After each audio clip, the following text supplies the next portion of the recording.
MITRE is a non-profit corporation that supports R&D efforts across the public and private sectors.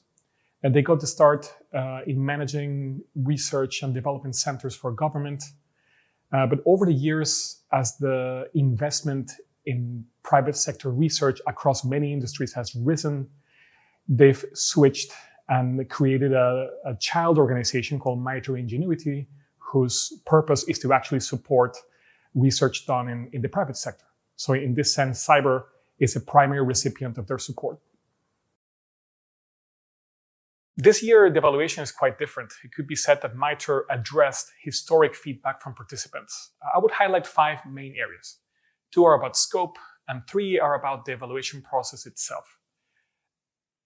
Mac is part of the evaluation this year, which of course is huge. It means all major operating systems are represented in the evaluation.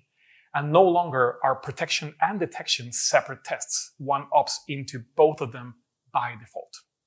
In terms of the evaluation process, telemetry is no longer a valid evidence that could be submitted for the evaluation. In other words, in the absence of a production-grade detection, nothing can be submitted, raising the bar for all participants.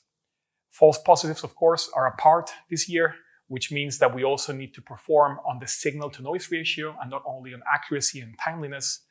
And last but not least, MITRE has direct access to our tooling, as our partners or customers would, which of course, again, adds to the transparency of the evaluation. This is a new era in the MITRE evaluation. It is easily the most significant evolution in the test since it started. As participants, it is less of a synthetic test, as we must compete with our production-grade detections, the ones that we would submit our customers and partners in the course of doing business only. As consumers, we can make a better informed decision because now, on top of the presentation and the accuracy of alerts, we also have the signal-to-noise ratio to rely on. So in that sense, more realistic defense metrics are represented in the outcome. The MITRE evaluation is a good benchmark of breadth and quality of detection against the ATT&CK framework, which is the de facto standard for expressing attack chains, but also for defenders to plot out their observability and their controls. However, many of the crucial realities of defending day to day cannot be tested in such a setting.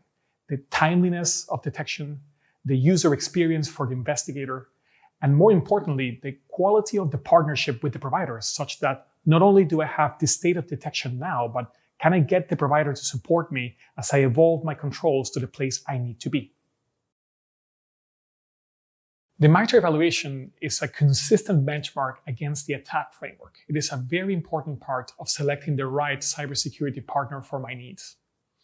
The mere fact that a few providers among a field of dozens and dozens have chosen to pin themselves against an advanced adversary simulation, the results of which are public, already shows the highest commitment to quality and transparency.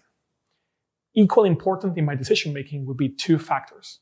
The first would be how much could I influence the roadmap of a partner as my protection map evolves? Can I consistently request and obtain the features that I need for my defense operations? On the other hand, as we mature and our operation shifts left, will I get a visionary portfolio of additional services that can help me operate not just in the current day perimeter, but in perimeters of the future, like identity or cloud? MITRE doesn't offer rankings in the traditional sense for good reason. Just as consumers of detection and response products come in very different flavors and risk profiles, providers of these solutions are also very hard to compare. They have different origin stories, different pedigrees, different approaches to solving the same problem. Say there were a ranking and you could pick number X from the list. How would that actually express whether the feature roadmap of a tool is good for you or your team, or the threat landscape as it's relevant to you?